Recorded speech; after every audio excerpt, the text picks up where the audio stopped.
अस्सलाम वालेकुम। आज के बेगम बेगम्स में एक वेरी वेरी बेगम माशाल्लाह बेगम है, जो कि उनका नाम है आसमा महमूद। और ये एक मेरी लिस्ट पे, जब मैंने ये आइडिया सोचा था तब से हैं कि मुझे इनसे ज़रूर बात करनी है।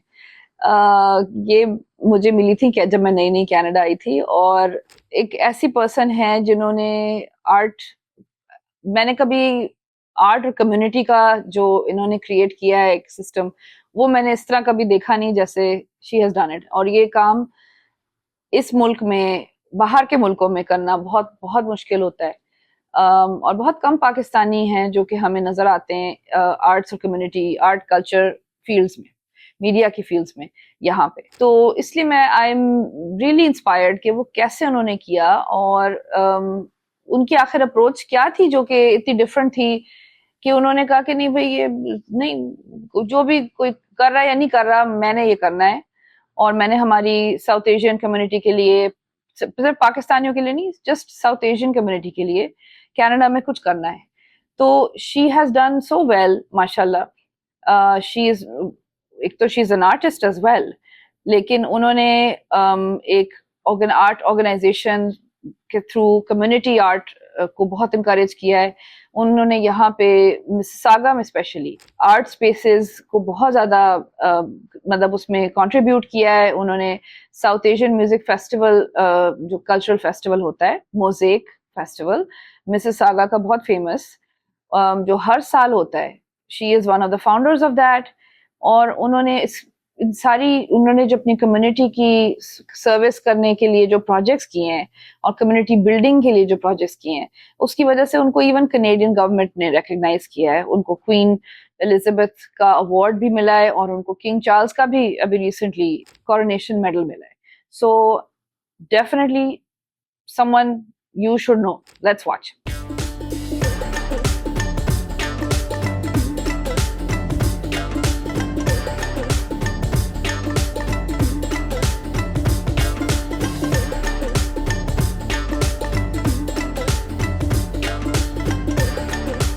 Acha ji, Assalamu alaikum, Asma Afa. I am so excited that you are going to be doing this with me today. It is just, I didn't think that we would ever be doing this, but apparently we are. You know, because I didn't think I would be doing this. You, mashallah, are always. No. When I heard that you're doing the podcast, I was like, oh, I have to be on that podcast. I should be on that podcast. You are one of the first people. Love to talk to Nari. Ji, you are one of the first people who was on my list, and that's the truth. Because I was like, who are the Begums in my life? So that was where I started. Yeah, that the Begum part was very interesting because मैं ये सोच रही थी बेगम, हम लोगों के या हम लोगों को गम तो बहुत हैं, लेकिन एक तरह से हम बेगम भी हैं इस लिहाज से कि बच्चे बड़े हो गए, सारे अपने अपने चले गए एंड ऑल दैट। तो इस लिहाज से हम बेगम हैं। लेकिन जो ये वाली जो बेगमी होती है ना, इसमें कुछ और किस्म के गम आ जाते हैं कि अपना नवासा अपने नवासे नहीं देख रहे आप हर रोज, या जंग लगी हुई है कहीं पे, आपकी प्रायोरिटी सारी शिफ्ट हो जाती है, आपके जो गम है वो भी चेंज हो जाते हैं। तो circumstances तो वही बात है ना. I think that's what what I've been inspired by is that circumstances are going to keep changing, and we're going to have new stories, new challenges, new issues, and all kinds of things. Things keep changing. That's life. But ये है कि I think at a certain point, it is your approach, it's your attitude which makes you begum. It's not that we have no gum. We all have gum. A lot of gums of small, big, सारे हर scale के.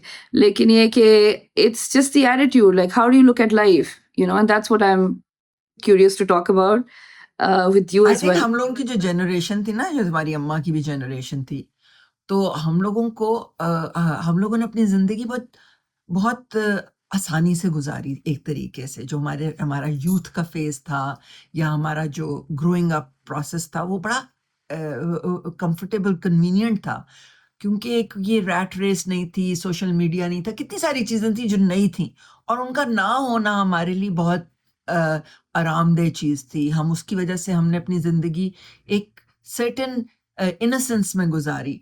अब 21 years की उम्र में हमने BA भी कर लिया था, हम अंडर ग्रेजुएट हो गया था, शादी कर ली, यू नो, दुनिया देखी। तो ये अपॉर्चुनिटीज जो थी, ये हम लोगों को जिस तरह की मिली, आजकल के बच्चे उनको ये अब अपॉर्चुनिटीज तो मिलती हैं, लेकिन उनकी जो मेंटल हेल्थ है और उनकी जो वल्नरेबिलिटीज हैं, वो उनको इन चीज़ों को अप्रिशिएट करने की अपॉर्चुनिटी नहीं देती। तो इस वजह से मेरा पर्सनल जो ओपिनियन है वो ये कि हम लोग एक बहुत खुशकिस्मत जनरेशन थे कि हम लोगों को इतनी हम इतनी आज़ादी में आज़ादी का मतलब है इतनी सिंपलिसिटी की आज़ादी में पले। घर आके स्कूल से दाल चावल और अचार मिल जाता था, तो सबसे मज़े का खाना वही लगता था। आज भी कंफर्ट फूड हम उसी को कहते हैं, यू नो।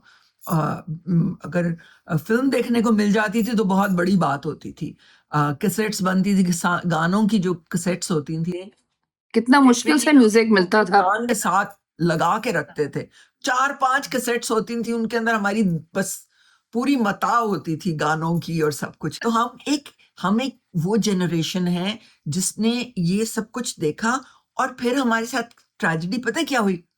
हमने ये कोशिश की कि हम अपने बच्चों को वो सारी चीजें दे दें जो हम समझते थे कि हम उससे डिप्राइव्ड हैं, और वो उस प्रोसेस के अंदर हमने अपने बच्चों के लिए प्रॉब्लम्स खड़ी कर दी, क्योंकि हमने अपने बच्चों को वो आसानी देने की कोशिश की जो कि एक्चुअली आसानी नहीं है, वो एक लेजीनेस है।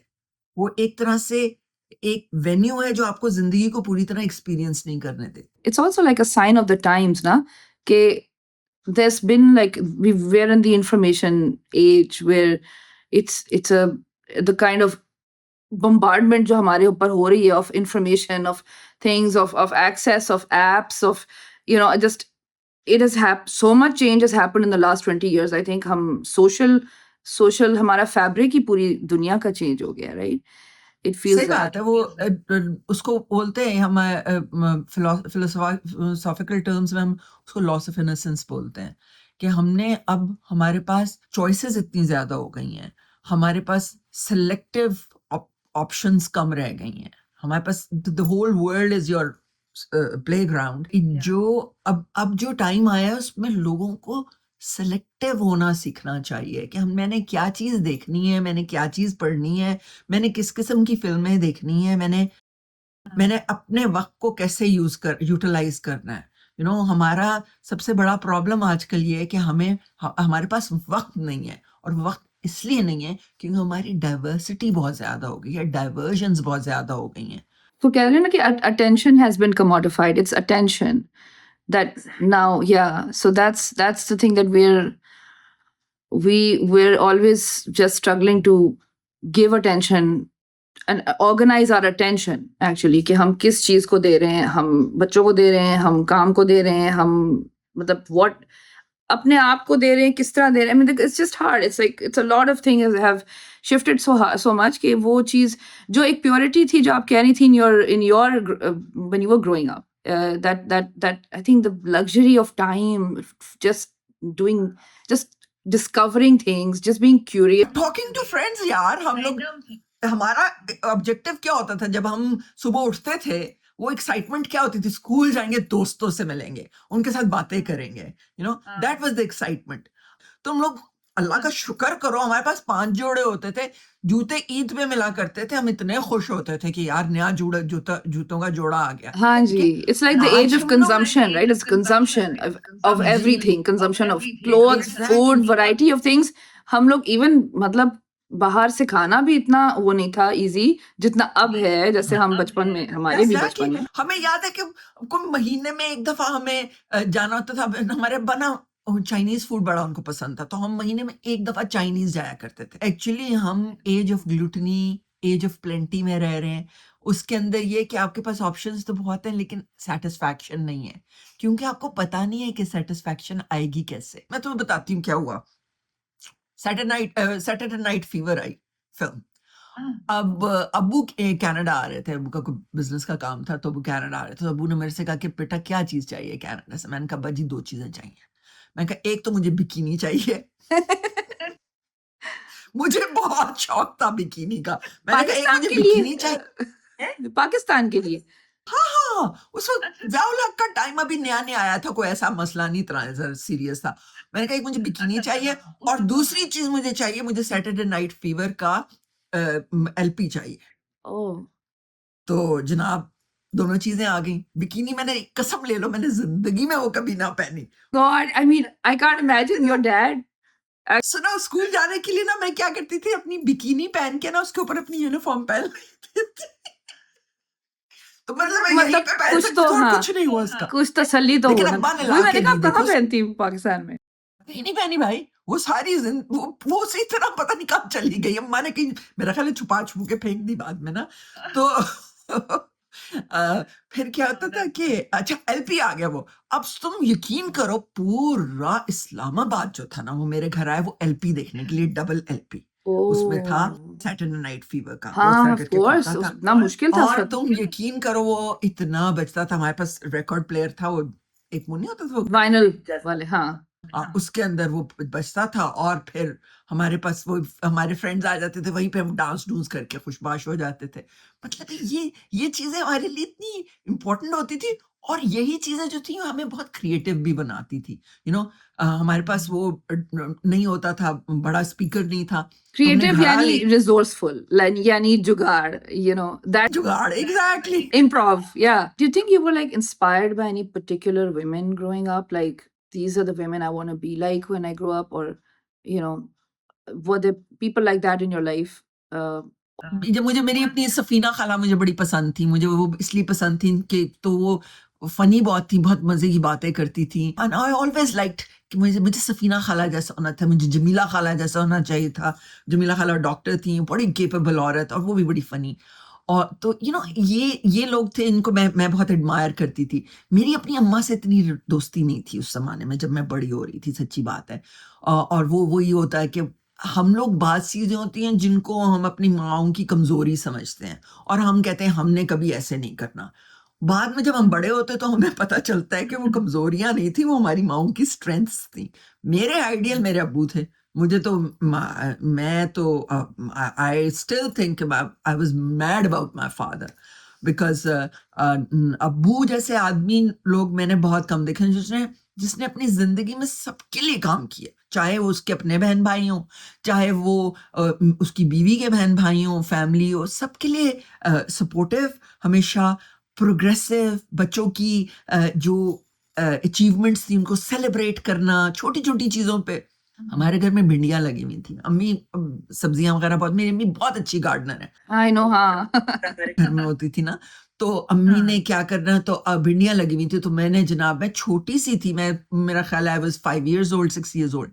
तो जनाब ईंटें लगा के, तो वो छोटे छोटे हमें बर्तन नहीं मिलते खाने पकाने के, वो बच्चियों के मिट्टी लिए वाले जो होते थे। हाँ, तो वो पतीली रखी, आग लगाई नीचे, भिंडियां डाली, किचन से मिर्चें नमक लाके वो डाला, पानी डाला उसके अंदर और वो भिंडियां पकाई पानी के साथ।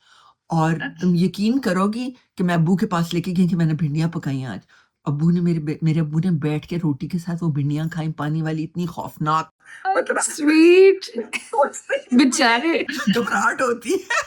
oh my god लेकिन उससे पता है क्या हुआ, मुझे खाना पकाने का शौक हो गया। so how do you like now mashallah you have daughters are there things that you want them to like learn from your life the way you have looked at life and the way you approach life are there things that you see also okay they have picked up or the way you want the kind of women you want them to be as they grow up jenny मैं अपने बच्चों को बहुत admire करती हूँ। मैं अपनी जो बेटियां हैं उनको लिटरली मैं उनसे हर दफा कुछ ना कुछ नई चीज सीखती हूँ। और उसकी वजह ये है कि वो बच्चियां बहुत कॉन्फिडेंट हैं। 11 साल की उम्र में उनको मैं कनाडा लेके आ गई थी। ट्विंस 11 साल की थी, ज़ैनब 5 साल की थी। तो वो कनाडा के अंदर बड़ी हुई और हमारा ऑब्जेक्टिव भी यही था कि हम अपने बच्चों को ऐसी जगह पे लेके बड़ा करना चाहते थे जहाँ पे सेफ्टी सिक्योरिटी हो, जहाँ पे वो एक अच्छा सिटीजन बने, जहाँ हम वो कॉम्प्रोमाइजेस पाकिस्तान में नहीं करना चाहते थे जो पाकिस्तानियों को करने पड़ते हैं अपनी ज़िंदगी गुजारने के लिए। And I am telling you I am so grateful to Allah कि हमने ये डिसीजन लिया और and I never regretted this decision of coming to Canada. we were talking about migration, and you were telling me about you and Aga Bhai's approach to this, to all of this, and then how you've decided to focus on amplifying culture in your new, I mean, when you moved here, you started again from nowhere. बिल्कुल. Exactly. We started from zero when we moved to Canada. बिल्कुल zero से, because Pakistan में वो जो मुकदमे चलने शुरू हो गए, सारे पैसे जो बनाए थे वो सारे वहाँ पे उन्होंने रखवा लिए. तो हमारे लिए सबसे ज्यादा इम्पोर्टेंट चीज जो थी वो इकोनॉमिक्स थी, और हमारे लिए You've got kids, right? So I mean, बच्चों के साथ अब या फैमिली को पालना है and all. लेकिन हम लोग जब कनाडा, हम बड़े एक्साइटेड भी थे. हाँ, we were very excited about Canada because this was something जो हमने चूज किया था ना. कनाडा, ये नहीं कि हमको जबरदस्ती कनाडा ने हमें खींच के बुलाया था. हमने खुद चूज किया था कि नहीं, हम लैटिन अमेरिका नहीं जाएंगे, हम कनाडा जाएंगे. और कनाडा में पेरेंट्स वगैरह भी थे, बहुत सारी रीजंस थी जिनकी वजह से मैं कनाडा आई. और मैं लोगों को यही कहती हूँ कि यार, तुमको जबरदस्ती तो नहीं किसी ने बुलाया था, तुम अपनी मर्जी से आए थे. अगर अपनी मर्जी से आए थे तो फिर खुश हो यहाँ पे आके. यहाँ पे जिंदगी जो है गुजारने के तरीके समझो, और रहना सहना सीखो. और सबसे ज्यादा जरूरी बात ये, जब आप जिस मुल्क में रह रहे हैं ना, आप उसके तरीके समझें, बिकॉज वो तरीके लोगों ने बहुत सारे सालों की मेहनत के बाद, गलतियां करने के बाद परफेक्ट की हैं. तो आप उन्हीं को हर तरीकों जगह को का अपना कल्चर है, राइट? आई मीन, बिल्कुल. इंग्लैंड का अपना है, यहाँ का कनाडा का अपना है. वीकेंड्स के अंदर अपने बच्चों के साथ निकलो, अपनी फैमिली के साथ निकलो, कैंपिंग करो, एक्सप्लोर करो कंट्री को, कॉटेजेस में जाके रहो, और दूसरे दोस्त बनाओ, इर्द गिर्द नेबरहुड में दोस्त बनाओ. मैं अक्सर देखती हूँ रंग बिरंगे दोस्त, हाँ, रंग बिरंगे दोस्त बनाए, सिर्फ अपनी कम्युनिटी के साथ ना, इंटरेस्ट लो. हाँ, आप एक सड़क पे चले जाओ, उस सड़क के अंदर आप ये देख लोगे कि जो बाग सबसे ज्यादा निगलेक्टेड, अनफॉर्चुनेटली मैं बहुत स्टीरियोटिपिकल बात कर रही हूँ, लेकिन इट्स अ फैक्ट, जो बाग सबसे ज्यादा निगलेक्टेड है, जहाँ पे झाड़ झंकार है, कोई फूल नहीं लगे हुए, वीरानी बरस रही है, वाइट लाइटें लगी हुई हैं, समझ लो किसी देसी का घर है. ये आपने वैसे सिवाय व्हाइट लाइटों के, ये आपने मेरा गार्डन डिस्क्राइब किया है इस वक्त, क्योंकि मुझे गार्डनिंग नहीं आती, और मेरे पास मैं अकेली नहीं आती. बात ये नहीं है, लेकिन मतलब झाड़ काट देते हैं, घास काटते हैं, साफ रखते हैं, टाइडीनेस नहीं है भाई. तुम लेकिन यकीन झाड़ी करो, मतलब मैं खूबसूरती हैरान होती हूँ कि मैं देसी लोगों के घर जा रही हूँ, कोई दीवार पे तस्वीर नहीं, कुछ नहीं है दीवारों, खाली दीवारें. मुझे तो इतना दुख होता है देख के. दीवारें तो बड़ी इंसान का बहुत जबरदस्त असासा होती हैं. इसके अंदर आप अपनी फैमिली की तस्वीरें लगाओ, बच्चों की शादियों की तस्वीरें लगाओ, पेंटिंग्स लगाओ, जो तस्वीरें पसंद है वो लगाओ, अपनी दीवारों को एक्टिव कर दो, तो तुम्हारे घर का पूरा एटमोस्फेयर चेंज हो जाएगा. मेरे घर में तो कोई दीवार ही नहीं खाली भाई, मैं तो दरवाजों के पीछे भी पेंटिंग्स लटका दूं. तो ये मुझे भी, I really like to actually, मुझे one or two people have said that to me कि your house like you have like up everything everywhere, you know. अभी जरा कम हुआ है because हमने पेंट किया था, तो उसके बाद I haven't hung, लेकिन ये कम है अभी जो मैंने लगाया पीछे थोड़ा. ये चीज, ये ऑब्जर्वेशंस हैं जानी, ये क्रिटिकल ऑब्जर्वेशंस हैं, क्योंकि इनसे ये पता चलता है कि आपने अभी तक घर नहीं बनाया, आपने हाउस तो बना लिया, होम नहीं बनाया. मेरे पता है कि मैं, एक बड़ी स्ट्रेंज बात थी, मैंने कहीं से सुना कि अगर जब आप किसी मुल्क में जाते हो और आप ये सोचते हो कि आपने इस मुल्क को अपना घर बनाना है, तो वो तब घर बनता है जब आपको ये यकीन हो जाए कि आपने इसी मिट्टी में दफन होना है. ठीक है ना. ये बड़ी स्ट्रेंज बात है, कि पता कुछ नहीं होता कि कौन कहाँ जाके दफन हो. जो मेरा बाप जो सबसे ज्यादा इस बात पे यकीन करता था, वो पाकिस्तान में दफन है, because he went to Pakistan after hajj and he got sick and he died there, है ना. तो ये तो है, लेकिन अब मुझे ये इत्मीनान है कि ये मुल्क मेरा है, कनाडा मेरा मुल्क है. इस मुल्क के लिए जो भी मैं कर सकती हूँ वो मैं करूंगी. और इसी वजह से हमने जब मोज़ेक फेस्टिवल शुरू किया था, वो शुरू इसलिए किया था कि ये मेरे बच्चों का मुल्क है. ये मुल्क है जहाँ पे मेरे बच्चे अपनी फैमिलीज बड़ी करेंगे, अपनी जिंदगियां बनाएंगे, और उनकी सारी आइडेंटिटी जो है वो एज ए कैनेडियन है. कनाडा की ये बहुत बड़ी बात है, अमेरिका की भी बहुत बड़ी बात थी कि आपका जो कल्चर है वो आपकी रिप्रेजेंटेशन में हाइल नहीं होता. चुनाचे जो भी आपका कल्चर है आप उसको भी इंजॉय करते हैं, जो यहाँ का भी कल्चर है उसको इंजॉय करते हैं। आजकल हम जेज के लिए दीवाने हुए हैं, सारों का यही हिसाब किताब है, बिकॉज हमारी हमारी एक Baseball team, जो Blue Jays की ना, just to say to everyone who doesn't know. हमारी ईद होती है ना, मैं सारों के पास सवैयां भेजती हूँ, सारे अपने नेबर्स को। क्रिसमस होती है, मैं सबको चॉकलेट्स भेजती हूँ, मैं केक बनाती हूँ। मैं भी यही करती हूँ, हाँ, I know. तो मेरी ये एफर्ट होती है कि मेरे जो नेबर्स हैं स्ट्रीट वाले, उनको ये पता हो कि एक पाकिस्तानी औरत यहाँ रहती है, लेकिन वो हम सबका ख्याल रखती है। Actually, that's what I like also, that I want, okay, if I'm the first Pakistani that they're ever talking to, I would like to give them a good impression of Pakistan. और this is what I feel कि हम लोगों को ये बात समझ नहीं आती कि हमारा कल्चर जो है वो बहुत जबरदस्त चीज है, लेकिन हम अपने कल्चर को दूसरे लोगों के मुंह के अंदर ठोस नहीं सकते। हमें अपने कल्चरल इवेंट्स को, स्पेसेस को इतना अट्रैक्टिव और इतना वेलकमिंग बनाना है सबके लिए कि फिर जब वो आए तो वो उसको अप्रिशिएट करें। That is the key. That is the key. And that's what you're doing. Yes. Aga Khan Museum is the best example of that. It's a beautiful building. It's elegant. It's very in tune with Canadian values. आप उधर जाएं, आप उसमें देखें, आप उस It's open for everyone. It's, children have classes there. Anyone can come. with that spirit. और वही सोच के जब हमने मोज़ेक फेस्टिवल शुरू किया तो हमारे बच्चे आ गए हमारे पास कि जी हमने तो नहीं देखना जो आप लोग स्टेज पे लगा रहे हो, हमने तो अपना म्यूजिक सुनना है। तो हमने उनको नॉर्थ स्क्वायर दे दिया, हमने कहा तुम लोग यहाँ पे प्रोग्रामिंग कर लो। हमने कहा इस तरह हम पैसे भी हम कर देंगे, सपोर्ट भी हम दे देंगे, उनको वो सारे काम नहीं करने पड़ेंगे जो ऑर्डिनरी फेस्टिवल, नए फेस्टिवल को करने पड़ते हैं। Right. तो रॉक द कॉलिसियम शुरू हुआ, जो कि इंडी म्यूजिक फेस्टिवल है, और GTA का सबसे बड़ा all ages free indie music festival है। 20 साल हो गए उसको होते हुए। तो उन्होंने, बच्चों ने वो शुरू किया, फिर बच्चे अपना अपना आगे बढ़ते गए एंड ऑल दैट। हम खुशकिस्मत थे कि सोशल मीडिया नहीं था, हमारे बच्चों ने पढ़ाइयों पे तवज्जो दी। और वो भी पता है, पापी ने उसको जाके बोला, आगा साहब ने बच्चों को बिठाया, उसने कहा देखो हम न्यू इमिग्रेंट्स हैं, पैसे हमारे पास कोई नहीं है ज्यादा, और तो I don't know how I am going to put you guys through universities, so you guys will have to do better. उसका नतीजा ये हुआ कि सिद्रा माशाल्लाह did so well, she became a millennium scholar, जो कि सबसे बड़ी स्कॉलरशिप होती थी ओंटारियो की। देन शी तो वो स्टूडेंट ऑफ द ईयर 11 में से 7 scholarships she got when she got out of the high school.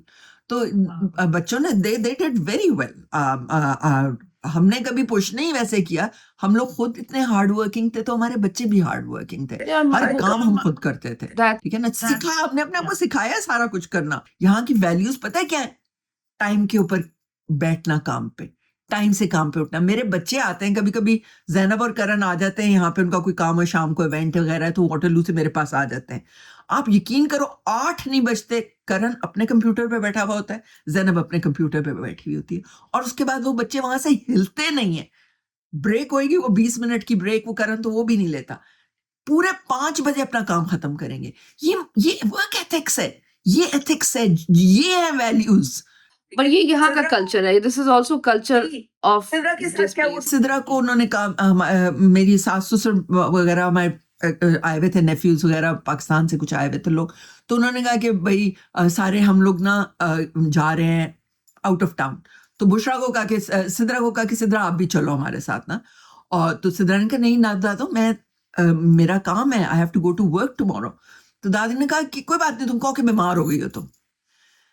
You should have seen Sidra's face. She was like, Dadu, are you telling me that I should lie? मेरी बच्ची इतनी हैरान हुई कि आप ये कह रहे हो कि मैं झूठ बोलता हूँ, यू नो। और मुझे उस टाइम पे लगा कि यार ये दुनिया की दिस इज अ कल्चर, सबसे अच्छा टाइम है कि जब आपके बच्चे को ये पता है कि झूठ नहीं बोलना, एक सिंपल सी चीज के लिए भी झूठ नहीं बोलना, यू नो। ये चीजें हैं जो आपको एक अच्छा इंसान, अच्छा सिटीजन बनाती हैं। और इसमें ना आपको मुसलमान होने की जरूरत है, ना आपको हिंदू होने की जरूरत है, ना क्रिश्चियन होने की जरूरत है, इसमें आपको सिर्फ एक अच्छा इंसान होने की जरूरत है। तो this is what we I think aspire to have when we make our way to Western countries. हमें ये हमारे ideals होने चाहिए। The thing about you, what makes you especially very Begum, is that you are, I see you as someone who is not scared. I'm sure you're scared of things, but um, how do you see that? How do you see why are women so afraid in around us? Why? Because fear की इसमें वजह सबसे बड़ा credit goes to my father, ठीक है।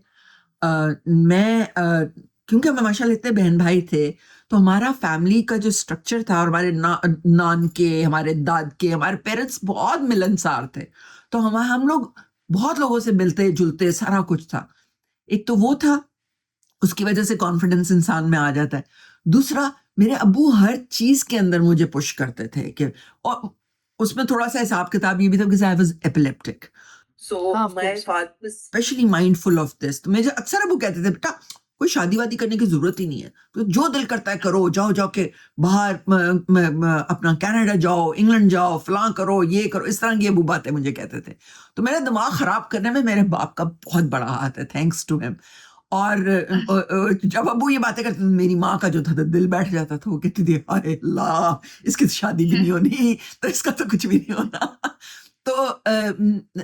तो लेकिन ये था कि वो कॉन्फिडेंस, अब्बू ने गाड़ी चलानी सिखा दी बहुत छोटी उम्र में, स्विमिंग के लिए लेके जाते थे अब्बू, राइडिंग सिखाई, यू नो वो जो फौजियों की ये पर्क्स होती थी, वो फिर जो सिविलियन लाइफ जब आई तो उसमें भी बहुत पर्क्स वाली लाइफ थी, तो कॉन्फिडेंस वैसे डेवलप हो गया। मुझे याद है एक दफा पता है क्या हुआ, हम लोग लाहौर, अब्बू ने जब आर्मी छोड़ी तो हम लाहौर मूव हो गए अपनी नानी के घर, तो वो फिरोजपुर रोड पे घर था, तो वो सीधा फिरोजपुर रोड को क्रॉस करना होता था, दूसरी साइड पे बस आती थी हमारी स्कूल की। तो एक दिन मैं सड़क क्रॉस कर रही थी, तो एक स्कूटर वाला आया, बिल्कुल ट्रैफिक, बहुत थोड़ी सी ट्रैफिक होती थी, स्कूटर वाला आया और स्कूटर वाले से मेरी टक्कर हो गई और मैं सड़क पे गिर गई। तो मेरे दिल में ऐसा खौफ आ गया कि मेरे से सड़क नहीं क्रॉस होती थी। तो अब्बू ने मुझे अब्बू को पता चला, तो जनाब अब्बू ने मुझे कहा कि चलो मैं आपको सड़क क्रॉस करा देता हूँ। जनाब अब्बू मेरे साथ गए सड़क पे, और अब्बू ने कहा चलो आप आगे चलना शुरू करो, मैं आपके साथ साथ हूँ। पीछे पीछे अब्बू आ रहे थे, सड़क क्रॉस हो गई, वहां पहुंच के उसके बाद क्या हुआ कि अगले दिन अब्बू दोबारा आए, अब्बू ने कहा चलो सड़क क्रॉस करो। अब मैं सड़क क्रॉस कर रही हूँ, तो मैंने मुड़ के देखा तो अब्बू तो सड़क के उस साइड पे खड़े हैं। उन्होंने कहा ले हो गई ना क्रॉस सड़क। ये चीजें छोटी छोटी सी चीजें होती हैं जो आपको कभी जिंदगी में आप नहीं भूलते। और ये चीजें फिर टेलीविजन पे काम करने की इजाजत थी, मैं ग्रेड 10 में थी, मैं टेलीविजन के लिए काम करती थी, पीटीवी के लिए।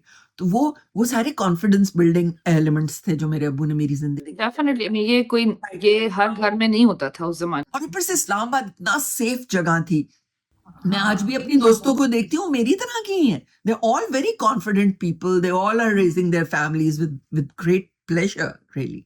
क्योंकि हम लोगों की वो जनरेशन, उस शहर में, वो इस्लामाबाद का वो टाइम था, पैदल आप स्कूल चले जाएं, कोई प्रॉब्लम नहीं है, साइकिलों पे घूमें, आप जो मर्जी कर लें। आसमा पापा, यू हैव टू एडमिट कि आप नहीं डरती जिस तरह दूसरे लोग डरते हैं, like the way that you speak without fear, and that is not common, and it's very scary to do it. Jenny it's a sad thing, because हमारे जमाने में तो हम सारे इसी तरह बोलते थे। आपको नहीं कोई लगता कि लोग क्या कहेंगे? आपको कभी नहीं लगा कि हाँ लोग क्या कहेंगे? मैंने जो बात की है? कभी भी नहीं। हम इसलिए नहीं डरते थे बेटा, क्योंकि हमें ये पता था कि जवाबदेही किसको करनी है, हमने अपने बाप को करनी है ना, ठीक है ना, या अपने मियाँ को करनी है। मियाँ भी कहता है बेटा बीवी जो दिल करता है तू कर मेरी शहजादी, तो वो उसने भी हमेशा इसी तरह किया। तो हम लोगों को ये वाली जो कंफर्ट होती है ना कि आपका शौहर भी, आपका बाप भी, आपके भाई भी, आपका सारे सपोर्ट स्ट्रक्चर जो है आपका स्ट्रांग होता है, तो फिर आप में स्ट्रेंथ आ जाती है। मेरा टफ टाइम था शादी के बाद, पाकिस्तान जब मैं वापस गई, वो मेरा टफ टाइम था। उस वक्त मुझे अपने ससुराल के साथ रहना सीखना पड़ा था, you know that was a hard time. लेकिन वो भी सीख लिया क्योंकि मियाँ सपोर्टिव था, you know. Ups and downs बहुत थे, बड़ी दफा ऐसी नौबत आती थी कि भाई चल अब तो बस, अब तो रह ही नहीं सकते। लेकिन क्या होता है, इंसान फिर पुल बैक करता है, एसेस करता है सिचुएशन को, अपोलोजाइज करता है।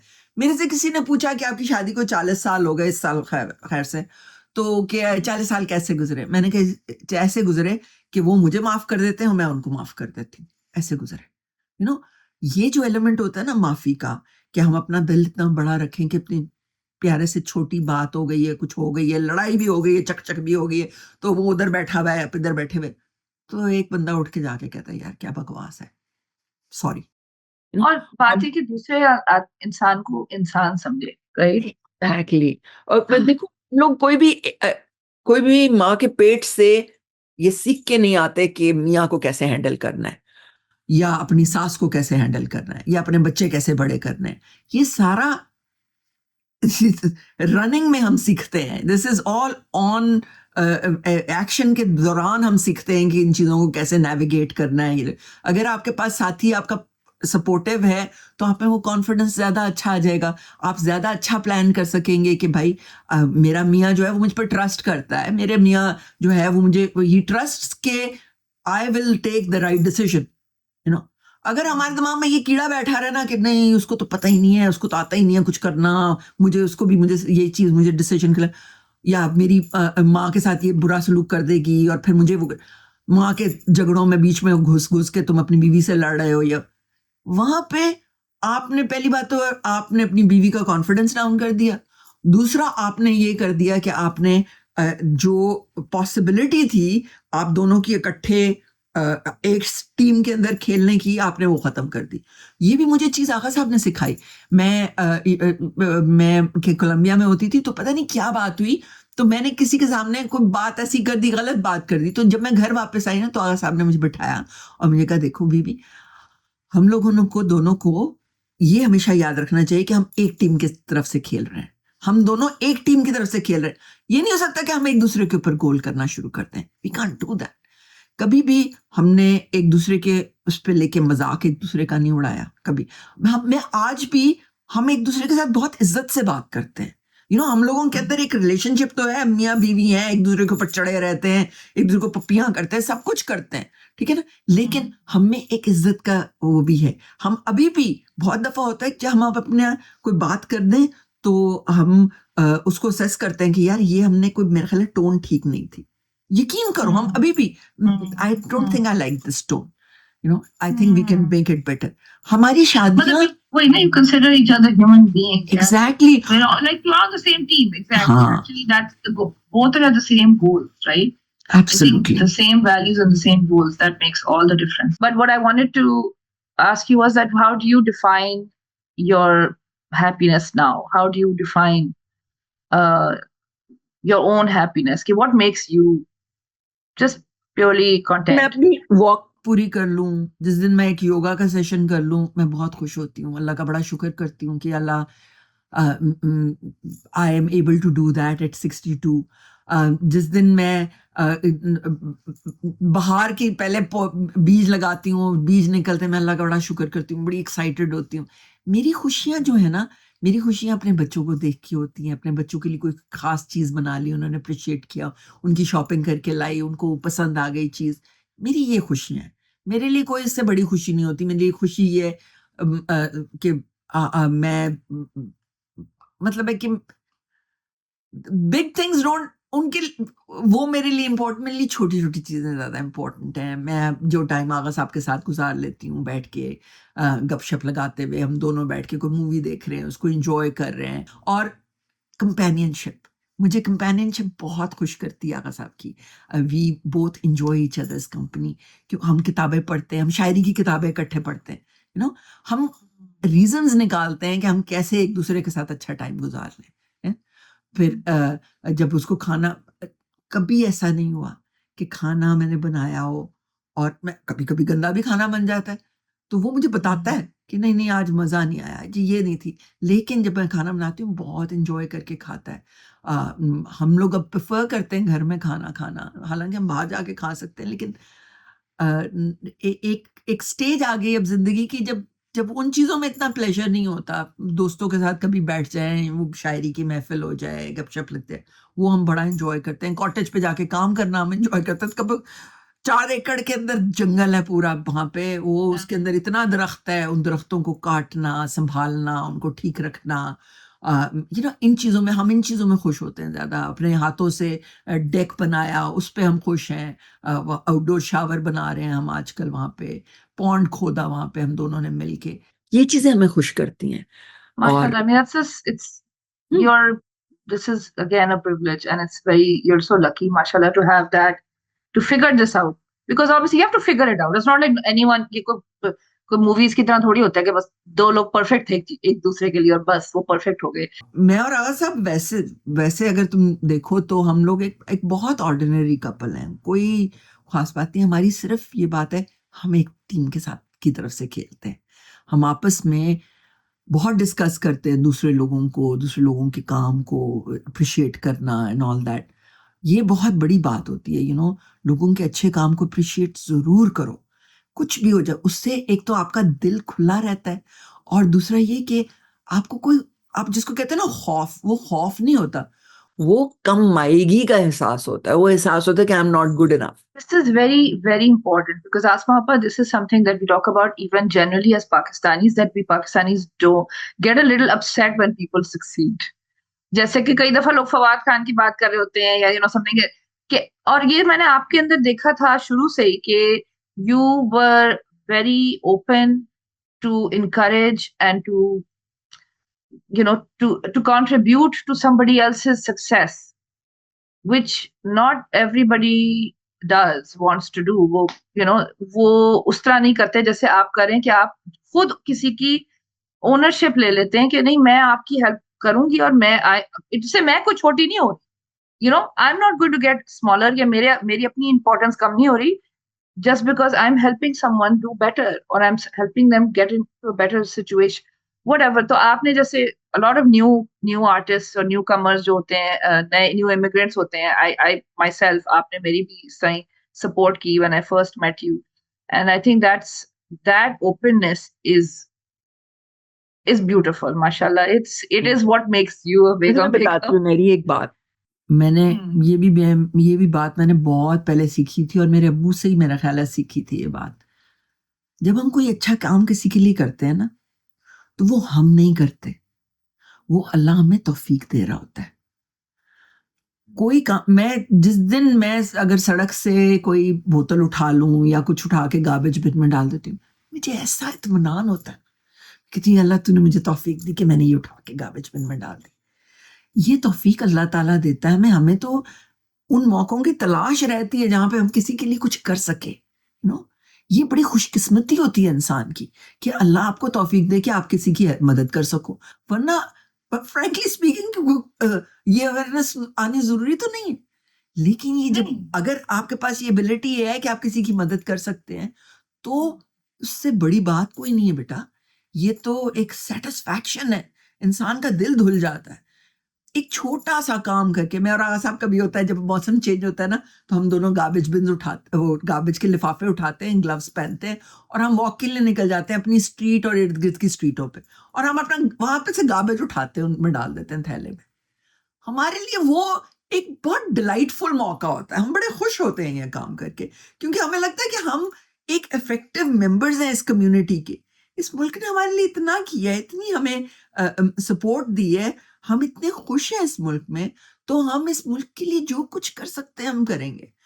लोगों के साथ काम करने का तरीका सबसे अच्छा यही होता है कि आप खुले दिल से, ओपन माइंडेडनेस से, आप अगर कोई आपसे मदद मांगता है तो आप बड़े खुशकिस्मत हैं कि आप इस काबिल हैं कि आप उसकी मदद कर सकते हैं।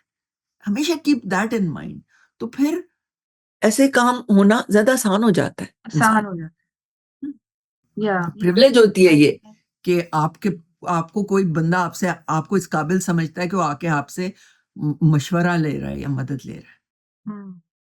I just want to say thank you so much for sharing all this with me. These are the kind of things that I love about you, and मैंने आपके साथ ऐसी बहुत मजे की बातें पहले भी की है, लेकिन I'm so excited that you made this time for me to do this, and I just love you. I love you too.